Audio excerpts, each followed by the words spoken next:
올 한 해를 시작하면서 우리가 하나님의 평안을 누리는 교회라는 표어로 시작합니다.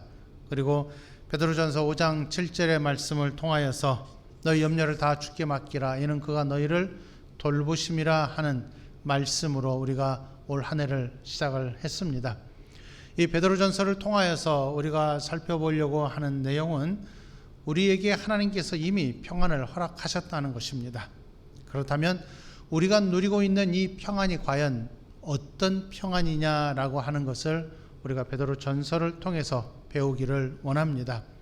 사실 우리가 가지고 있는 이 평안의 정의라고 하는 것은 세상에서 누릴 수 있는 어떤 평안, 세상이 줄 수 있는 어떤 평안, 우리가 육신으로 사는 데 있어서 필요한 그 어떤 것들을 의미를 합니다. 그러다 보니까 우리의 과거의 모습이나 아니면 우리의 미래의 모습에는 별로 중요하지 아니하고 현재 나의 삶에 하나님께서 어떤 은혜를 베풀어 주시고 또 어떤 평안을 주시고 지금 현재 내가 어떻게 마음의 안위를 얻으면서 평안하게 살아가고 있느냐 여기에 집중을 하고 있습니다. 그러나 우리 성도들이 살아가는 이 세상은 우리와는 다른 세상입니다.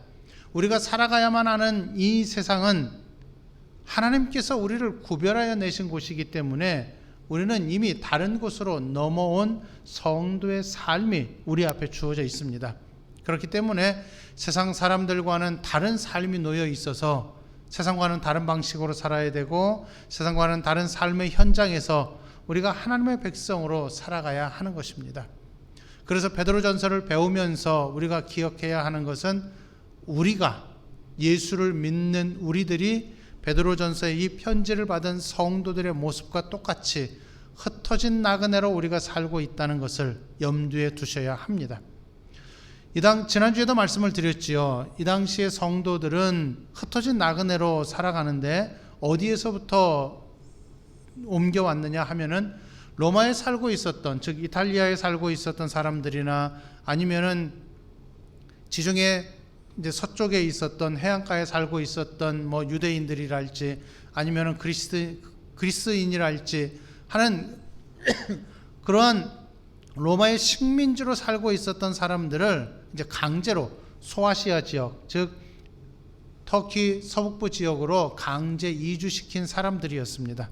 그렇기 때문에 신앙을 가지고 있는데 이 신앙을 어디에서 표현을 해야 되느냐 하면은 자기의 고향에서 표현하는 것이 아니라 완전히 동떨어진 전혀 알지 못하는 아무것도 자기의 소유가 없는 지역에서 자기의 신앙을 가지고 살아야 했던 사람들이었습니다. 그러다 보니까 현실의 삶이 참으로 녹록지 않습니다. 현실의 삶에 주어진 것이 아무것도 없습니다. 어쩌면 하루 벌어서 하루 먹고 살아야 하는 그런 아주 가난한 상황에 있던 사람들이었습니다.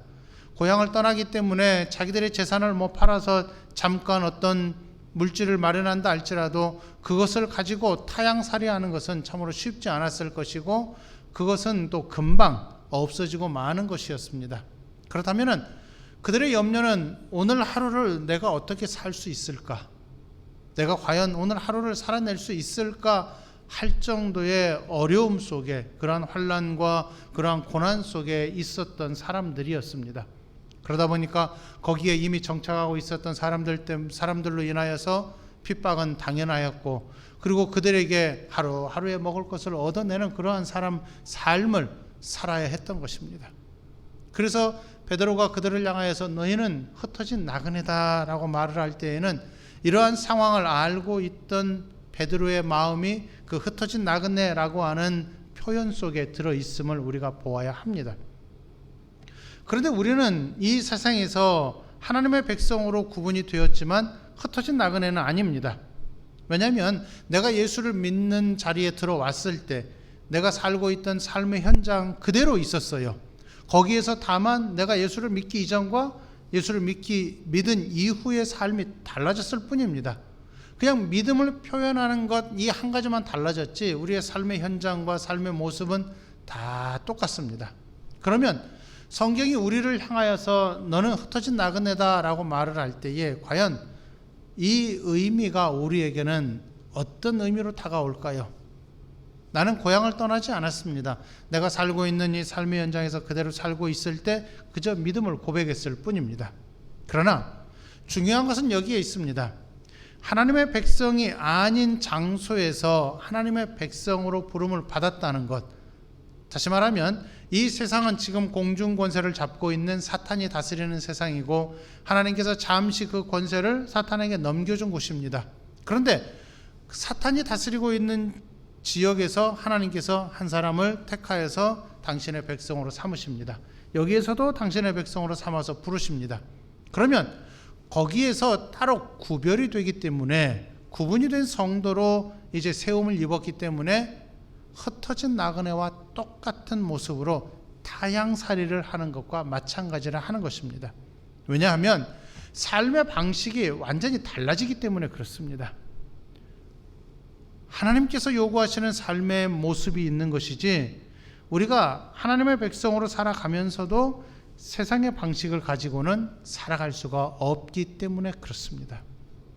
그래서 우리가 항상 염두에 두어야 할 것이 무엇이냐 하면은 내가 지금 이 땅에서 흩어진 나그네로 살아가고 있는데 그리고 이 믿음을 고백하고 있는데 과연 내가 이 세상에서 살아갈 때 이 육신을 가지고 있는 삶을 내가 어떻게 만들어가야 되느냐 하는 것입니다. 아예 이 세상에서 동떨어져서 산속에 들어가서 살아야 할까요?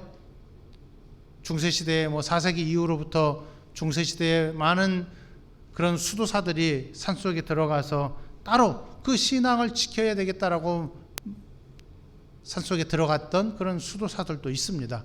마치 불교에서 속세를 떠나서 산속에 들어가서 자기의 그 신앙을 지켜야 되겠다라고 말하는 것과 같습니다. 과연 우리도 그렇게 살아야 할까요? 아니면은 세상에서 살고 있기 때문에 세상의 방식으로 다 살아가면서도 나는 신앙인이야, 나는 하나님의 백성이야 라고 고백하면서 살 수가 있을까요? 그렇지 않다는 것입니다.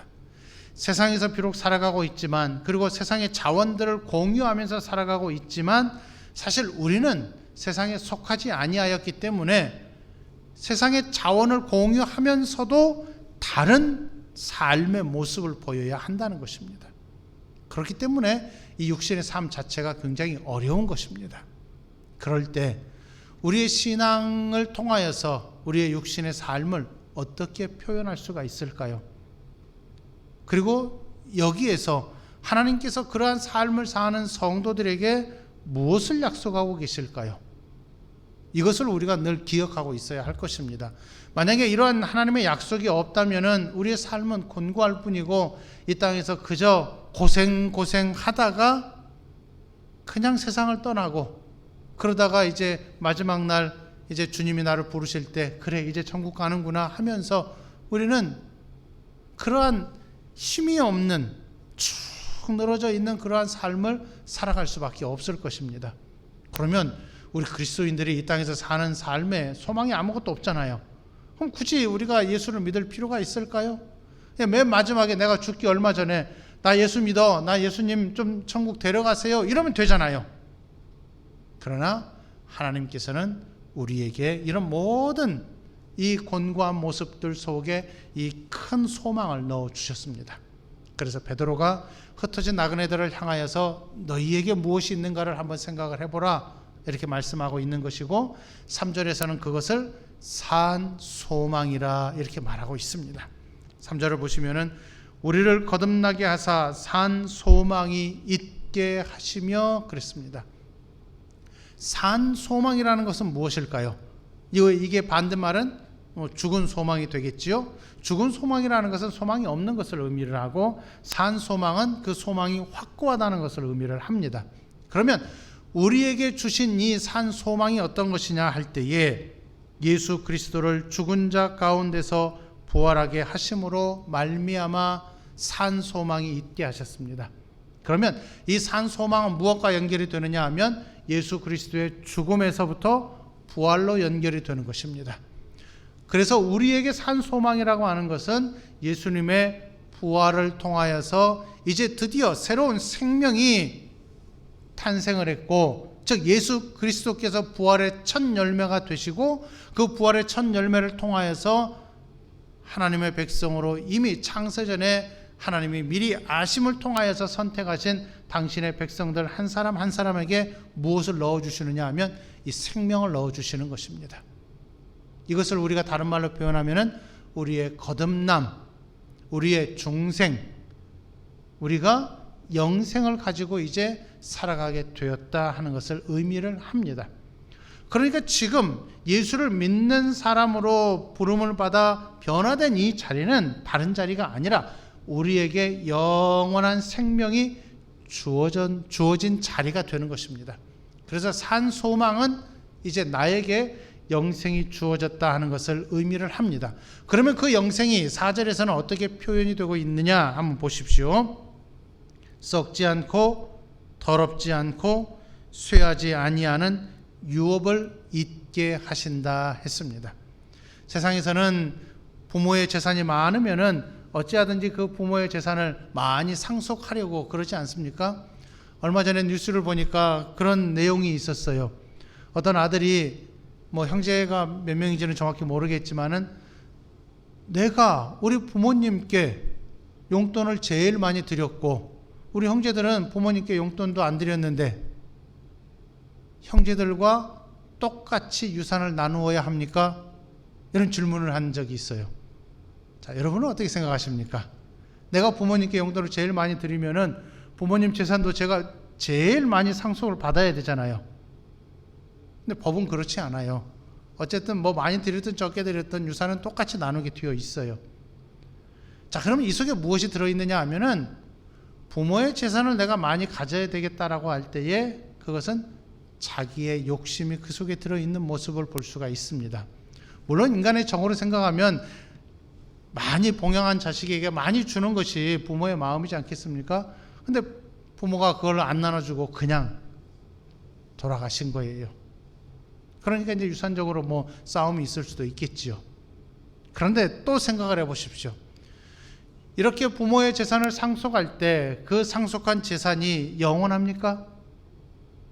여기 본문에서 말하는 대로 썩지 않습니까? 더럽지 않습니까? 쇠하지 않습니까? 아닙니다. 이 세상의 물질들은 다 없어지는 것입니다. 세상 사람들은 이렇게 없어지는 것에 자기의 관심을 두고 욕심을 내고 있습니다. 그런데 우리가 산 소망으로 받은 이 유업은요, 썩지 않고 더럽지 않고 쇠하지 아니하는 하늘에 있는 유업이 되는 것입니다. 그래서 하나님께서 베드로를 통하여서 우리에게 가르쳐 주시는 바는 이것입니다. 여러분이 이 땅에서 흩어진 나그네로 살아가고 있지만 여러분에게 하나님께서 약속하신 이 산 소망은 영원히 지속되는 것이고 절대 없어지지 않는 것입니다. 그러니 이 소망을 붙들고 여러분이 신앙생활을 하셔야 합니다. 흩어진 나그네로서 타향살이를 하고 있지만 여기에서 삶의 방식이 완전히 다른 곳에 와서 여기에서 여러분이 살아가고 있지만 그럼에도 여러분은 이 소망이 있으니까 이 소망을 붙들고 살아가십시오. 아멘. 문제는 그렇지 않습니다. 왜냐하면 우리가 육신으로 살고 있잖아요. 육신으로 살고 있기 때문에 소망은 소망일 뿐이에요. 소망은 그래 나중에 받을 거야. 그럼 지금은 어때? 지금은 내가 이렇게 힘들고 공고한데 하나님이 아무것도 안 해주시는데 그 소망 있어봐야 나한테 지금 무슨 소용이 있냐? 이렇게 말하는 것이 우리 인간의 모습입니다. 자, 어떻습니까? 여러분은 과연 이 상황에서 이 소망을 약속으로 받았을 때 이 소망으로 여러분이 위로를 받으십니까? 사실은요, 위로가 잘 되지 않아요. 왜냐하면 이건 먼 미래의 일이잖아요. 지금 당장 나에게 문제를 해결해 주셔야 하는데 하나님은 능력이 있으신데도 왜 나한테 이런 문제들을 해결해 주시지 않을까? 왜 그럴까? 하나님이 나를 미워하시는 걸까? 아니면 내가 하나님의 백성이 아닐까? 하는 이런 의문들까지 우리 안에서 나타나고 있단 말입니다. 그래서 베드로가 한마디 더 합니다. 5절을 보십시오. 너희는 말세에 나타내기로 예비하신 구원을 얻기 위하여, 이것이 바로 3절에 말하는 산 소망이고 4절에 말하는 썩지 않는 하늘의 유업을 말합니다. 이것을 얻기 위하여 그 다음에 어떻게 나옵니까? 믿음으로 말미암아 하나님의 능력으로 보호하심을 받았느니라 했습니다. 이게 바로 현재의 하나님의 위로입니다. 하나님께서 우리를 이 땅에서 그냥 살아가다가 나중에 이 소망으로 우리에게 다 주시겠다는 것이 아니라 지금 현재 하나님께서 이 약속을 지금 주고 계십니다. 그래서 다시 한번 보십시오. 하나님의 능력으로 보호하심을 받았느니라 했습니다. 그래서 히브리서 11장 6절에서 히브리서 저자가 우리에게 그런 말을 하고 있지요.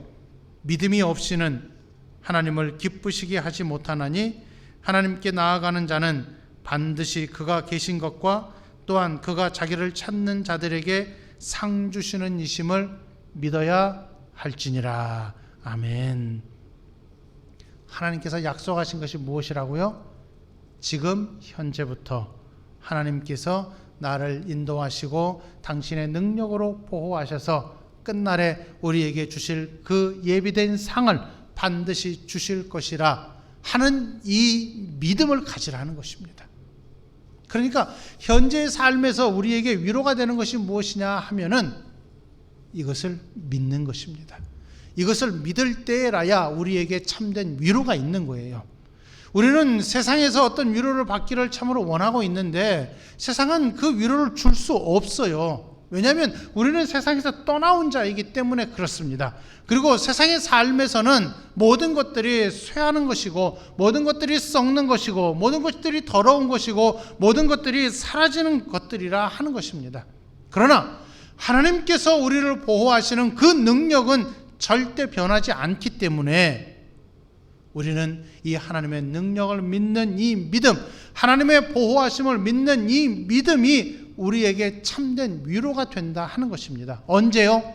현재 이 육신의 삶에서, 현재 여기에서 내가 하나님의 백성으로 살아갈 때 세상이 줄 수 없는 참된 위로는 바로 하나님의 능력으로 나를 보호하신다라고 하는 것입니다. 그럴 때에 3절에서 말하는 산 소망의 약속, 4절에서 말하는 하늘의 그 유업을 내가 소망으로 갖고 있다는 것이 더 큰 은혜로, 더 큰 위로로 우리에게 다가온다라고 하는 것입니다. 그렇기 때문에 우리가 이 믿음을 갖는 것이 얼마나 중요한가를 볼 수가 있는데요. 이 믿음에 대해서 우리의 신앙의 선조들은 이렇게 고백을 하고 있습니다. 우리가 직분을 받을 때 서약하면서 고백하는 내용이 있습니다. 그것은 바로 웨스트민스터 신앙 고백서, 그리고 웨스트민스터 대요리 문답, 소요리 문답입니다. 그 중에 웨스트민스터 신앙 고백서 가운데에 17장을 보게 되면은 성도의 견인이라고 하는 내용이 있습니다. 성도의 견인이라고 하는 것은 한 번 구원은 영원한 구원이다. 한 번 하나님께서 선택하신 자는 영원토록 끝까지 보호하시고 그 보호하심을 놓지 않으신다라고 하는 것입니다. 우리 신앙의 선조들이 왜 이런 고백을 했을까요? 한번 읽어보겠습니다. 1항을 보면은 이렇게 되어 있습니다. 하나님이 그의 사랑하시는 자 안에서 받아들이시고 그의 영에 의해 유효적으로 부르시고 성화하신 자들은 은혜의 상태로부터 전적으로도 최종적으로도 타락할 수가 없고 그 상태에서 끝까지 확실히 견인하여 영원히 구원을 얻을 것이다. 아멘. 자, 이 약속의 말씀을 생각하십시오. 우리 신앙의 선배들이 우리에게 가르쳐준 이 신앙의 내용을 기억하십시오. 5절에서 베드로가 말하고 있는 바가 말세에 나타내기로 예비하신 구원, 이렇게 되어 있어요. 말세에 나타내기로 예비하신 구원. 이 말은 우리가 한번 하나님의 백성으로 부름을 받으면은 그 구원이 계속 유효하여서 영원토록 지속이 된다는 것입니다. 그러면 마지막 날 우리 주님이 오실 때 주께서 우리를 보시면서 그래 잘하였도다 착하고 충성된 종아 라고 분명히 우리에게 칭찬하실 것이라 하는 것입니다. 왜요? 우리의 믿음이 하나님의 능력으로 보호하심을 받아서 계속 유지되기 때문에 그렇습니다. 우리가 설령 신앙하는 모습 속에서 잠깐 실수한다 할지라도, 그리고 어느 때는 실패한다 할지라도 성령 하나님께서 우리를 붙드시는 능력으로, 하나님 아버지께서 우리를 다시금 세우시는 그 은혜로 말미암아 우리는 실패한 자리에서 다시 일어나서 예수 그리스도를 믿는 믿음으로 하나님의 백성으로 다시금 살아가게 될 것이고, 그렇게 됨으로 말미암아 우리의 구원이 흔들리지 아니하고 영원한 구원으로 유지되면서 하나님께서 말세에 주시기로 예비하신 그 구원이 우리에게 반드시 주어진다는 것입니다. 그러면 이 믿음을 가지고 우리가 현재를 살아갈 때, 과거도 이미 끝난 일이고 미래도 이미 결정이 된 일이라면은 현재 우리가 육신을 가지고 살아가는 오늘 내가 어떤 믿음을 고백해야 되느냐 할 때에 하나님의 능력으로 내가 보호하심을 받고 있구나 하는 이 믿음을 고백해야 된다라고 하는 것입니다. 이것이 우리가 이미 하나님께 얻은 평안을 누리는 방식인 것입니다. 흩어진 나그네로 살아가는 소아시아 지역의 타향살이하는 그 성도들에게 베드로가 간절히 지금 권면하고 있는 바가 무엇이냐? 바로 이것입니다.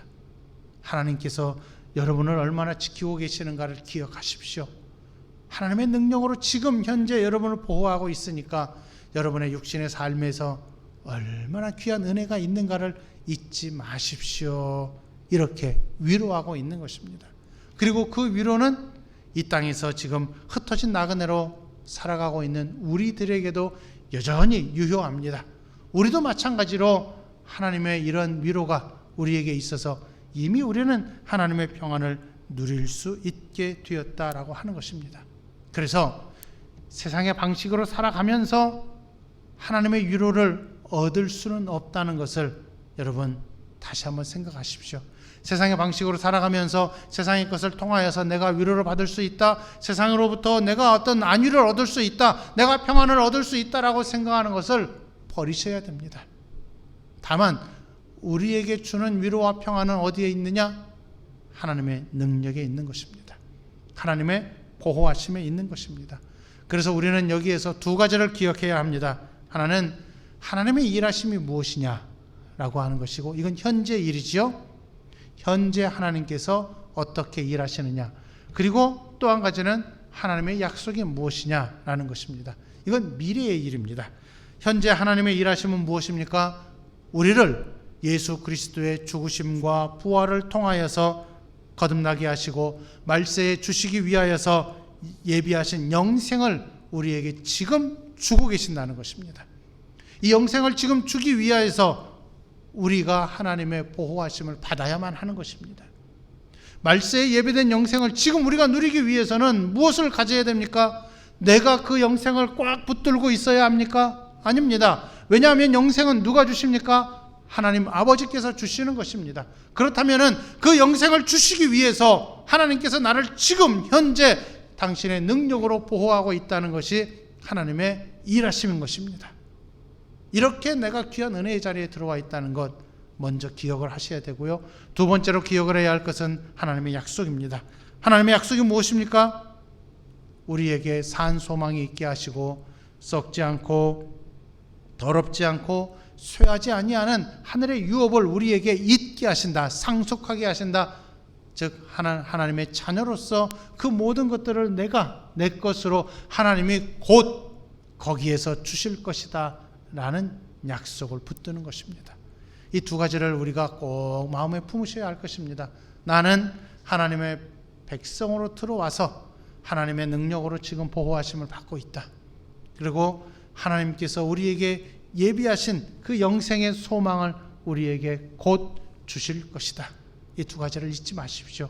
그렇게 할 때라야 우리는 오늘 본문의 제목처럼 완성되어 확고한 소망으로 인하여서 우리가 하나님의 위로가 가득하고, 그래서 우리가 하나님의 평안을 누릴 수 있다는 것을 분명히 고백하게 될 것입니다.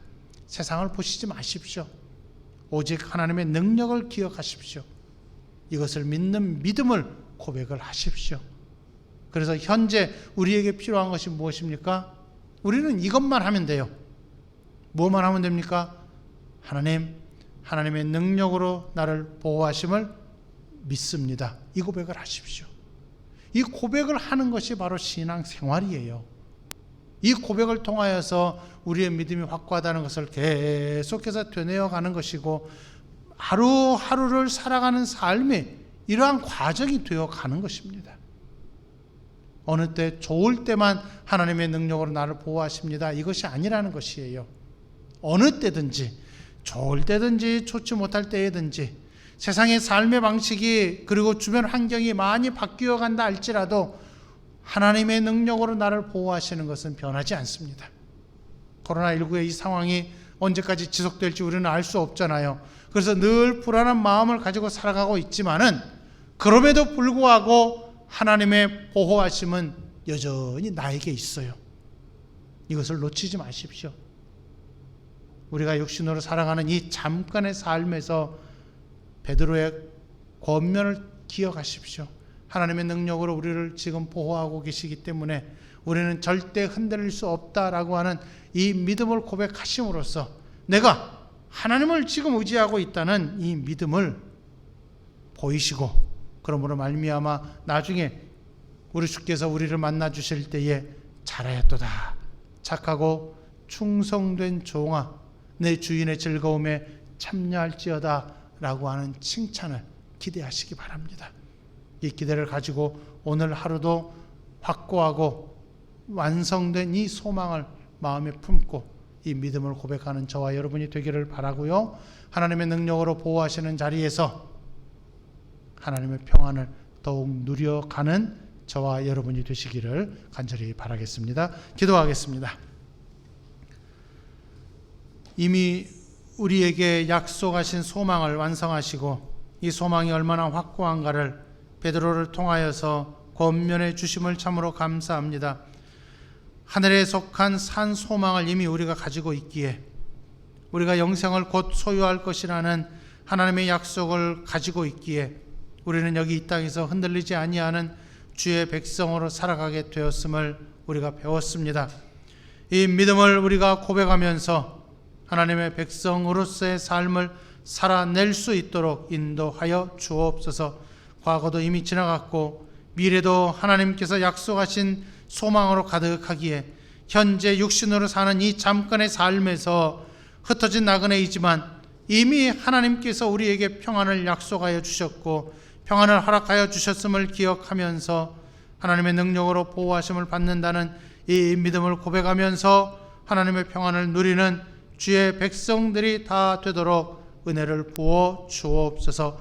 한 주간의 삶에서 이 믿음을 가지고 살게 하시고 또 앞으로 주님을 만날 날까지 이 믿음을 고백하며 사는 우리 성도들이 되게 하여 주옵소서. 코로나19로 인하여서 만나지 못하는 안타까움이 있지만은 곧 하나님께서 이 때를 또 끝나게 하실 것이고 다시 모여서 하나님을 예배하게 하실 것이고 예배 현장에서 성도의 교제가 또 이어지게 하실 것임을 기대하면서 믿는 믿음으로 또 일주일을 살아갈 수 있도록 인도하시고 하나님의 평안을 누리며 사는 우리 성도들이 되게 하여 주옵소서. 예수님의 이름으로 기도하옵나이다. 아멘.